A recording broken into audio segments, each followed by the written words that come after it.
오늘은 마가복음 우리 34번째 시간입니다. 마가복음 34번째 시간으로 마가복음 15장 33절부터 41절까지 말씀을 가지고요. 버림을 통한 어둠, 버림을 통한 어둠이란 제목으로 하나님 말씀 함께 이 시간 나누도록 하겠습니다. 십자가상에서 예수님께서 돌아가실 때 십자가에 달리시면서 하셨던 말이 있습니다. 그 7마리 마들을 우리는 가상칠언이라고 이렇게 얘기하게 됩니다. 예수님께서 십자가에 달리실 때 큰 대못이 손과 그리고 발목에 이제 박히고 머리에 가시면류관이 씌어지고 시시각각 죽음의 문턱 가운데 그 죽음이 찾아오는 그 순간에 예수님 십자가에서 7마디 말을 이렇게 하시게 되게 됩니다. 그 가상칠언의 말을 하나하나 묵상해 보게 되면은 예수님께서 십자가에서 끝없이 우리를 사랑하시는 그 사랑에 대한 그 마음을 우리가 알 수 있게 되는데요. 오늘 우리가 읽었던 이 본문에 있는 마가복음 15장에는 그 예수님의 가상 7원 중에 네 번째의 말씀이 나오게 됩니다. 그 말씀이 뭐냐면은 나의 하나님 어찌하여 나를 버리셨나이까. 아마 제가 볼 때는요, 가상 7원 중에 이 네 번째 말이 가장 예수님의 솔직한 개인적인 고백이고 아마 절규에 찬 말이 아닐까 생각합니다. 나의 하나님 어찌하여 나를 버리셨습니까? 이 절규에 찬 예수님의 네 번째 가상 7원은 참 우리 마음 가운데 울림이 되게 됩니다. 버림받은 예수님. 여러분 혹시 인생 사시면서 여러분 혹시 버림받아 본 적 있습니까? 이건 일반적인 일은 아니겠죠. 근데 살다가 누구에게 버림받았다, 이런 이 버림받은 것만큼 여러분 마음이 참 이렇게 무거운 거 없을 겁니다. 예를 들면은 그 버림받은 상처와 아픔 때문에 평생의 삶에 사람을 이렇게 가까이 하지 못하는 분도 계세요. 사랑한 사람에게 버림받은 거. 이건 남녀간에도 그럴 수 있겠죠. 연애하다 보면은 이렇게 서로 헤어지게 되면은 자기 스스로끼리 버림받았다고 생각할 수 있겠고, 또 어떤 분은 이제 부모님에게도 버림받은 사람이 있고요. 또 어떤 분은 자식에게 버림받은 사람도 있습니다. 자기가 정말 믿었던 사람에게 버림을 받게 되면은 그거를 경험해 보지 않은 사람은요, 그 버림받은 고통이라는 것은 정말 말로 표현 못합니다. 제가 일전에 그 교회 사역을 할 때 이 버림받은 분을 만났는데, 이분이 누구냐면요, 탈북민 여성이었어요. 북한에 이제 있다가 이제 탈북한 여성인데, 이분이 10대 때 아버지에게 버림받게 됩니다. 그러니까 아버지가 의붓 아버지였어요. 의붓 아버지였는데 북한에서 살기가 힘드니까 이 의붓 아버지가 자기를 팔아버린 겁니다. 중국으로 그 몇십만 원, 한국 돈으로 20만 원인가, 그 당시에 20만 원인가 15만 원을 받고 그 딸을 팔아버린 거예요. 그러니까 그 밤에 갑자기 이 탈북민 여성이 중국으로 팔려나가는데, 이 새까만 밤에 그 강을 건너서 가게 되는데 도대체 어디를 가는지 모를 정도로 한참을 가고 나서야 날이 밝았다 그러더라고요. 날이 밝아가지고 와봤더니, 이건 생판 모르는 곳에 왔더니만은 남자 딱 셋이 있는 집에 자기가 팔려왔다 그럽니다. 근데 자기를 샀던 그 신랑이 자기 아버지 나이에요, 여러분요. 그 이제 북에 놔둔 아버지 나이. 근데 그 자기 그 시동생이 있었고, 그 자기 그 남편이 있었고, 그다음에 그 시아버지가 있었다 그러더라고요. 그러니까 그 집에 그냥 팔려온 겁니다. 말도 안 통하니까는, 이게 그 중국말이 안 되니까, 말이 안 통하니까는 손짓발짓으로 얘기하는데, 이게 그때부터 이 여성이 모진 고문을 당하는 거예요. 말이 안 통하니까 남자들이 그냥 구타를 하고, 또 이게 참 입에 담기 좀 민망한 말이지만, 이 남자 3명이서가 이 팔려온 이 자매가 그 당시 10대였어요. 겁탈을 하는 겁니다, 여러분. 그러니까 이 와중에 이제 이 여자가 임신을 해서 아기를 낳게 되는데 도저히 그 생활을 견딜 수가 없는 겁니다. 밤마다 자기를 버린 그 부모님에 대한 야속한 마음과 자기를 그렇게 내버려둔 엄마, 그리고 지금 이 상황 속에서 이 사람이 도저히 여기 있다는 안 되겠다 싶어가지고 그 탈북을 결심합니다. 탈출을 결심합니다.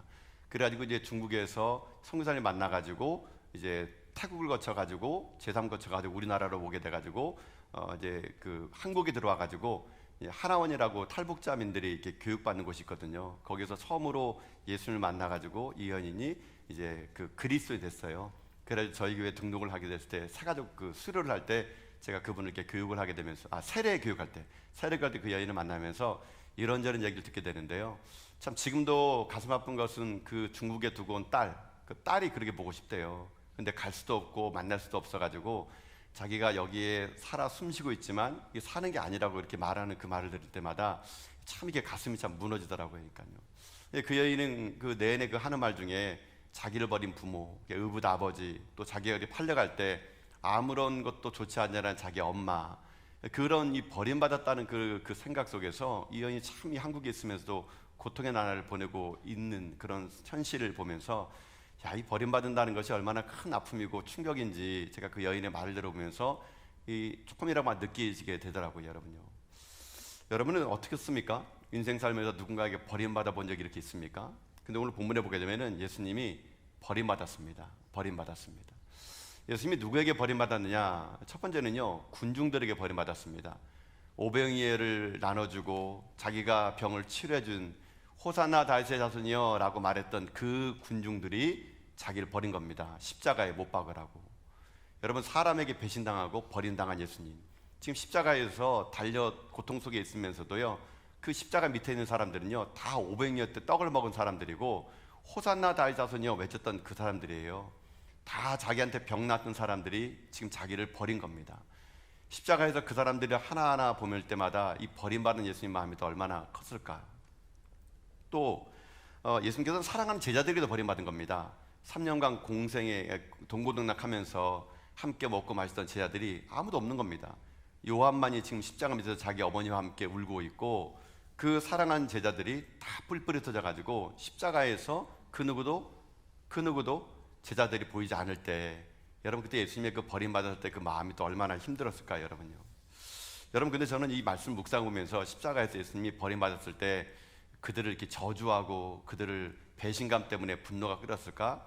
저는 그렇게 생각하지는 않습니다. 예수님이 이렇게 버림받은 인생이 되었기 때문에요, 저는 이런 생각 해봤습니다. 우리 가운데 버림받은 인생이 있다면 예수님이 오늘 여러분의 마음을 유로해 줄 거라 저는 믿습니다. 예수님도 버림받아봤기 때문에 여러분 인생에 혹시 버림받았거나 배신당했거나 사람에게 치였거나, 여러분 사람은 여러분의 마음을 해다르지 않을지 몰라도 예수님은요 여러분의 마음을 잘 알 겁니다. 왜냐하면 자기도 버림받아봤기 때문에, 자기도 사람들에게 아픔을 당해봤기 때문에, 그 버림받는 것이 얼마나 큰 고통이 아픔임을 알았기 때문에, 여러분 아마 여러분 삶 가운데 버림받은 자가 있다면 오늘 저는 여러분이 하나님의 은혜 속에서 그 버림의 상처가 회복되는 은혜가 임할 수 있길 여러분 주님의 이름으로 축복합니다.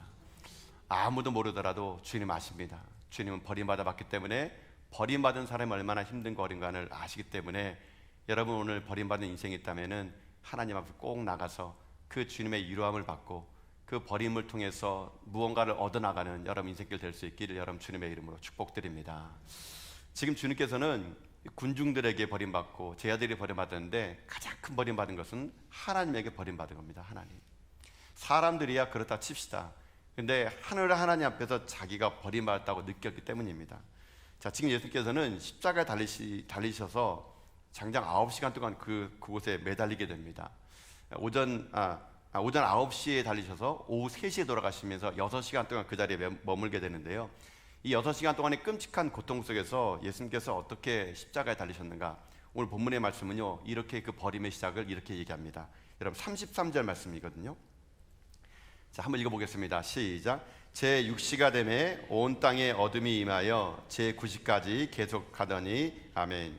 자, 지금 유대 시간으로 제 6시에 시작돼 가지고 제 9시까지 어떤 일이 생기냐면요, 온 땅에 어둠이 임했다 그럽니다. 그러니까 여러분 지금 이 성경에 나와 있는 유대의 시간은 오늘날 우리들의 이 24시간을 바꾸려 그러면요, 여기 나온 것에 6을 더하면 보통 되게 됩니다. 그러니까 예수님께서는 지금 제 6시가 이제 6을 더하면은 이제 정오 아닙니까? 정오는 가장 해가 밝을 때입니다. 근데 가장 밝을 그때를 시작해서 제 9시 오후 3시까지, 이때가 가장 밝을 때인데 가장 어둠이 임하는 그런 시간을 지금 예수님께서는 보내고 있다는 것입니다. 왜 이렇게 가장 밝은 시간에 왜 이렇게 어둠이 찾아왔을까? 이 어둠의 의미가 있습니다. 여러분 그 출애굽할 때 그 애굽에 내린 재앙 중에서 여러분 9번째 재앙이 흑암이거든요. 이 흑암의 재앙이라는 건 무엇을 상징하냐면요, 3일 동안 그 애굽에 흑암이 재앙이 내렸는데, 흑암이라는 것은 하나님의 심판을 상징합니다. 심판을요. 여러분 하나님 그분 자체는 빛입니다. 빛이기 때문에 어둠 가운데 함께 할 수 없어요. 근데 하나님은 빛이신데 빛이 비치지 않았다, 이런 어둠이 임했다라는 것은 한마디로 말하면요, 지금 하나님의 진노와 심판이 임했다라고 얘기하고 있다는 겁니다. 어쨌거나 지금 가장 밝아될 12시부터 오후 3시까지 어둠이 임한 것은 하나님의 진노의 심판이 이제 임한 겁니다. 근데 그 진노의 심판 속에서 예수님이 했던 말이 무엇이냐? 여러분 34절 말씀입니다. 자, 한번 읽겠습니다. 시작. 제9시에 예수께서 크게 소리 지르시되 엘리 엘리 라마 사막다니 하시니 이를 번역하면 나의 하나님 나의 하나님 어찌하여 나를 버리셨나이까 하는 뜻이라. 아멘. 자, 어둠이 캄캄하게 내리고 심판이 임할 그때에 예수님께서 네 번째 가장칠언의 말, 가장칠언 중에서 절규의 참말, 자기 자신을 위한 말을 하게 됩니다. 그게 뭐냐면은 엘리 엘리 라마 사막다니. 그러니까 이 엘리 엘리 라마 사막다니라는 말을 하니까 이 백성들이 엘리 하니까요 엘리야를 부른 줄 알고 엘리야를 부르고 있구나, 가만 내비둬라, 엘리야가 와서 구해주나 보자, 이렇게 오해를 하게 됩니다. 근데 이 엘리 엘리 라마 사막다니라는 말은 그런 뜻이 아니고요, 엘리라는 말은 말 그대로 나의 하나님이라는 뜻입니다. 나의 하나님. 그러니까 보통 엘이 하나님이거든요. 엘리 하면 나의 하나님이고, 라마라는 말이 있습니다. 라마라는 말은요 의문사입니다. 왜라는 말입니다. 그리고 사박단이라는 말은 뭐냐면 당신이 나를 버렸다, 이런 뜻입니다. 그러니까는 성경 그대로 잘 번역한 겁니다. 나의 하나님 나의 하나님 어찌하여 나를 버리셨나이까 라는 말. 자, 근데 이 말을 예수님께서 하신 이유가 뭘고, 하나님은 왜 예수님을 이렇게 십자가에서 버리셨을까? 오늘 설교의 첫 번째 포인트는요, 이 말을 한 의도와 왜 하나님이 예수님을 버렸느냐라는 그런 말입니다. 자, 가상치료라는 말을 제가 말씀드렸는데요, 예수님의 가상치료는 이 복음서 곳곳에 나오게 됩니다. 근데 누가복음에는 이 가상치료 중에 3개가 나오게 되고요, 요한복음에도 가상치료이 3개가 나옵니다. 유독 마태와 마가면은요 하나밖에 나오지 않습니다. 그게 뭐냐면 바로 오늘 읽었던 엘리 엘리 라마 사막다니. 이 말은 마태하고 마가밖에 안 나옵니다. 누가의 세계, 요한의 세계는 다른 말입니다. 그럼 마태와 마가는 왜 예수님의 다른 말은 기록하지 않고 왜 이 말을 기록했을까라는 겁니다. 이거는 이 마태와 마가의 이 성경을 쓸 당시의 배경이 좀 있습니다. 먼저 이 마가복음 전에 이 마태복음은요, 이렇게 나의 하나님 나의 어찌하여 나를 버리셨습니까? 라는 이 말은 구약의 말을 인용한 겁니다. 이 말은 시편 22편 1절을 보게 되면요, 그 시편 기자가 이미 예수님께서 하신 말을 예언합니다. 내 하나님이여 내 하나님이여 어찌 나를 버리셨나이까. 이게 시편 22편 1절에 있는 말이에요. 이 말을 성취하기 위해서 예수님이 그 말을 하셨다라고 말하게 됩니다. 자, 근데 이것은 이렇게 보기에는 좀 부족합니다. 왜 예수님께서는 이 말을 이 마태복음과 마가복음에 기록했는가? 여러분, 이거는요, 하나님께서 예수님을 왜 버리셨는가라는 그 이유가 이 전체 복음에 나오게 됩니다. 자, 한번 들어보십시오. 자, 마태복음은요, 그 첫 번째 시작할 때 예수님에 대해서 이렇게 얘기합니다. 어떻게 시작하냐면 예수님이 탄생할 때 천사가 이런 말합니다. 보라, 처녀가 잉태하여 아들을 낳을 것이고 그의 이름을 임마누엘 하라, 이렇게 합니다. 그러니까 마태복음과 마가복음의 관점에서는 예수님은 어떤 분이냐면요, 임마누엘입니다. 임마누엘이라는 뜻은 뭐냐면 하나님이 우리와 함께 하시다, 이겁니다. 그래서 하늘에 계신 하나님이 우리와 함께 하신다. 이 마태복음의 시작은요, 임마누엘 하나님 우리와 함께 하신다라고 시작하게 됩니다. 자, 근데 공교롭게도 이 마태복음 맨 마지막에 있는 28장은요 또 어떻게 끝나느냐, 이렇게 끝납니다. 내가 세상 끝날까지 너희와 항상 함께 있으리라. 그러니까 마태복음 21장 끝도 어떻게 끝납니까? 임마누엘 하나님으로 끝나게 됩니다. 이거는요 의도적으로 마태가 이렇게 기록한 겁니다. 우리가 모시는 예수님은 임마누엘이신데 그분은 처음부터 우리와 함께했고 마지막까지 우리 가운데 함께한 분이시다라는 겁니다. 근데 이 처음부터 함께하신 하나님이, 예수님이 우리 가운데 끝까지 함께하기를, 그러면은 한 가지 필요한 게 있습니다. 그게 무엇이냐면 하나님이 예수님을 버려야지만이 된다는 겁니다. 버려야지만이. 지금 예수님께서 십자가에 못 박힌 사건은요, 우리를 얻기 위해서 하나님이 자기 아들을 버리신 사건입니다. 다시 말하면 임마누엘 하나님은 우리 가운데 오시려 그러면요, 예수님은 우리 가운데 버림을 통하여 어둠이 있어야 된다는 것입니다. 하나님은 우리를 얻기 위해서 예수님을 버리신 겁니다. 임마누엘 하기 위해서 그 가운데 주님을 버림으로 인해 가지고 예수님을 버림으로 우리를 얻기 위해서 지금 하나님은요 십자가에서 자기 아들을 버리셨다라는 것이 이 복음서 전체의 큰 맥락을 보게 되면은 하나님이 자기 아들을 버리신 이유가 여기에 해당될 수가 있을 수 있다는 얘기예요, 여러분요. 즉 하나님은 우리를 얻고자 자기 아들을 버리신 거예요, 여러분.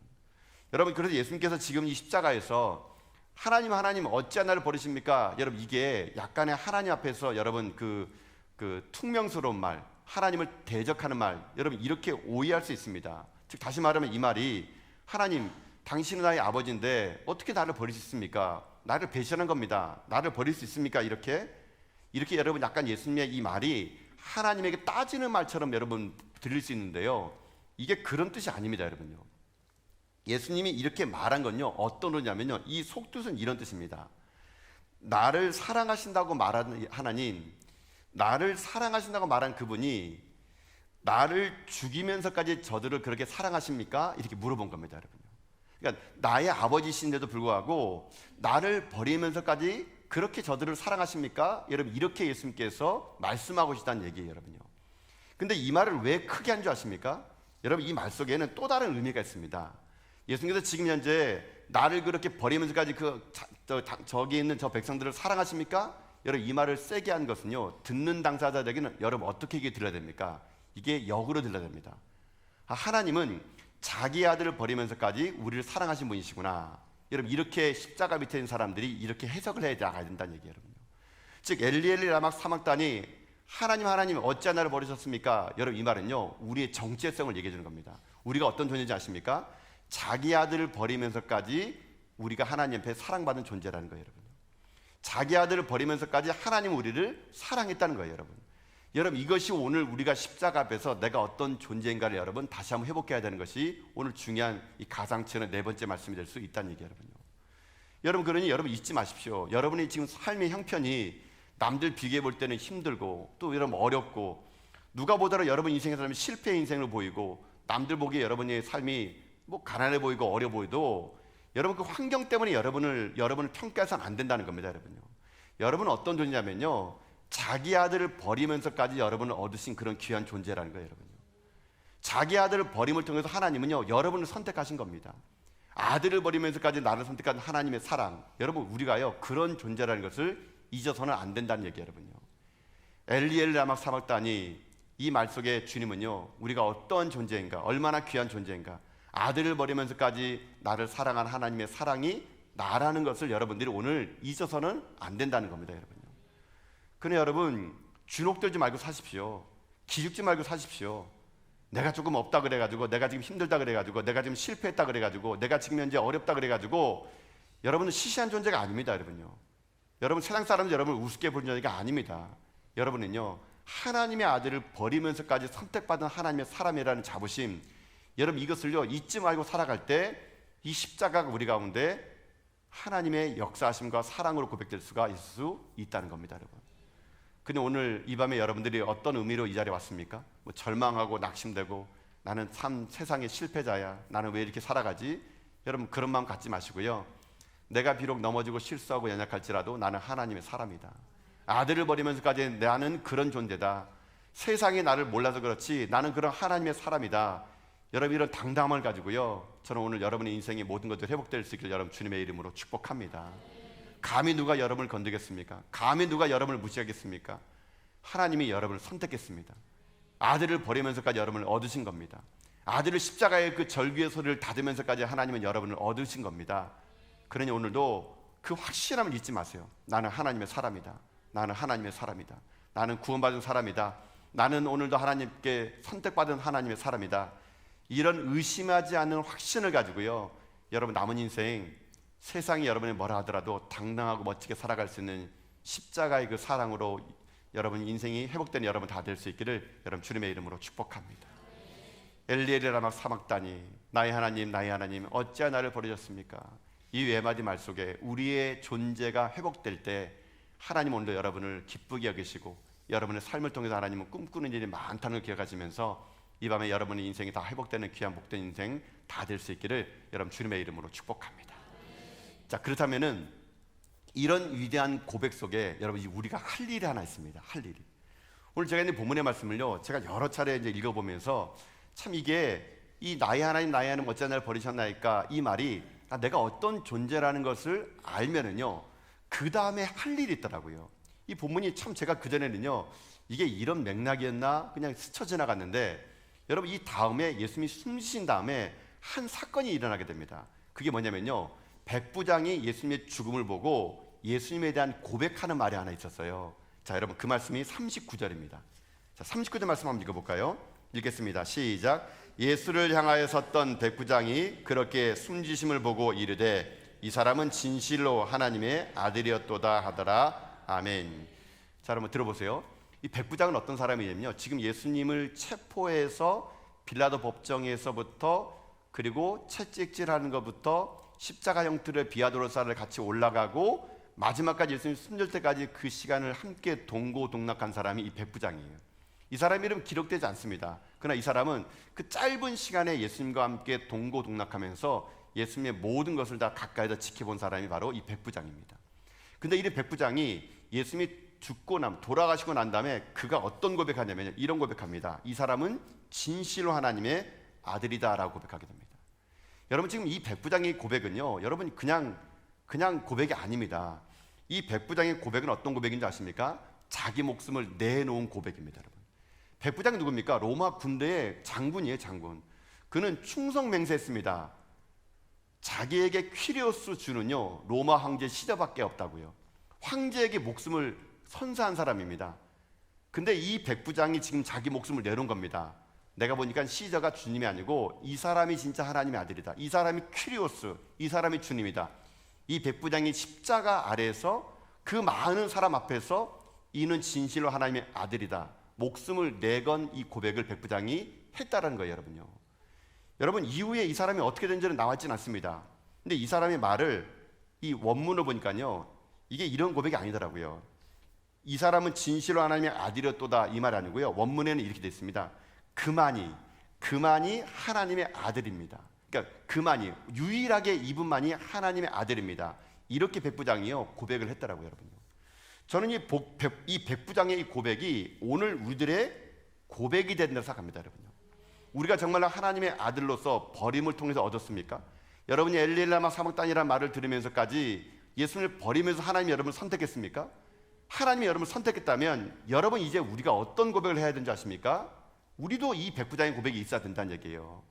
주님은 나의 진실된 하나님이라는 고백, 그분은 나의 하나님이라는 것, 그분만이 하나님의 아들이라는 것. 여러분 어디서 고백한다고요? 세상 한복판에 가서 고백하는 거예요. 여러분, 이 백부장은요 이 고백 때문에 어찌 보면 잘렸을지도 모릅니다. 네가 감히 퀴리오스에게 충성맹세한 네가 감히 이제 예수를 네가 충성맹세해? 아마 이 사람은 그 후에 어떻게 된지는 알지 못하지만 이 사람의 위대한 고백은 성경의 모든 곳에 다 기록이 됐다면 이제 우리 차례라는 겁니다. 여러분이 정말로 하나님의 아들이라면, 하나님의 자녀라면 여러분 세상 한복판에 가셔가지고요, 나는 하나님 있는 사람이라고, 나는 예수 믿는 사람이라고, 여러분들이 그런 고백을 할 때 여러분은 진정 여러분의 인생의 아이덴티티, 존재가 무엇인지로 드러나게 된다는 거예요. 여러분, 저는 이 본문을 보면서 그런 생각 많이 받습니다. 나의 행동을 통해서 나는 당신을 보니까 정말 하나님이 살아계시다는 것을 느낍니다. 이런 고백을 할까? 여러분, 지금 예수님의 이런 돌아가신 모습을 보면서 이 백부장이 그런 고백을 했다면요, 이제 우리의 행동 하나하나를 통해서 세상 사람들이 나는 당신을 보니까 하나님이 정말 살아계신 것 같아, 나는 당신을 보니까 정말 하나님께서 이 땅 가운데 구원자 같아, 여러분 이런 모습을요 우리가 세상 사람들에게 보여줘야 된다는 겁니다. 보여줘야 된다는 겁니다. 진정으로 이 사람은 진짜 그리스도인이구나, 진짜 이 사람은 예수 믿는 사람이구나, 진짜 이 사람은 제대로 예수 믿는 사람이구나, 여러분 우리가 때로는요 이것을 보여주며 살아가는 인생, 그것이 우리에게 필요하다는 것입니다. 성도들이 이 땅을 삶을 살아갈 때 너무 우리는요 교회 안에서는 모든 사람이 그리스도인 것처럼, 아니 그리스도인이죠, 그렇게 살아갑니다. 근데 우리의 신분은요 이 교회에서 증명되는 것이 아닙니다. 우리의 신분은요 세상 한복판에서 증명되는 겁니다. 아무도 예수님을 주님으로 고백하지 않는 세상 한복판에서 정말 그는 하나님의 아들이었다고, 나는 예수 믿는 사람이라고 손해를 각오하고, 이 백부장처럼 자기의 직분을 내놓을 걸 각오하고, 사람들의 조롱을 각오하고 버림을 통해 얻음받는 존재라면 우리들의 신앙의 고백은 이 백부장의 고백이 우리의 고백이 돼야 된다라는 것입니다. 그런데 사랑하는 성도 여러분, 여러분 인생 가운데 예수님은 어떤 분입니까? 여러분의 예수님은 어떤 존재입니까? 정말 여러분들이 하나 앞에서 예수님을 버리고 여러분이 구원받은 존재라면, 아니 오늘 여러분들이 그 구원의 감격 속에 오늘 살아간다면 이제 우리의 다음은 그 고백이 삶으로 증명되는 것이고, 여러분 삶에 주님만이 나의 구세주라는 고백을 세상 한복판을 해나갈 때 세상 사람들이 여러분을 보고 하나님에게 영광을 올려드리는 그런 세상이 될 것을 저는 믿습니다. 오늘 이 밤에 여러분들이 다시 한번 결단하시고 고백하셔서 여러분 삶의 한복판에서 그 입술의 고백을 통해서, 삶의 행동을 통해서 하나님만이 우리 가운데 유일한 신이시오, 예수 그리스도만이 우리 가운데 유일한 구원자이심을 여러분이 고백하는 가운데 이 십자가에서 일어난 이 모든 사건, 버림을 통하여 여러분을 얻었다면, 내가 세상 한복판에서 백부장처럼 하나님은 살아계신 예수님은 살아계신 하나님의 아들이라는 고백을 여러분이 고백하는 가운데 여러분 주님 오시는 그날까지 이 세상 앞에서 당당하고 멋지게 살아갈 수 있는 여러분 다 될 수 있기를 여러분 주님의 이름으로 축복합니다. 아멘.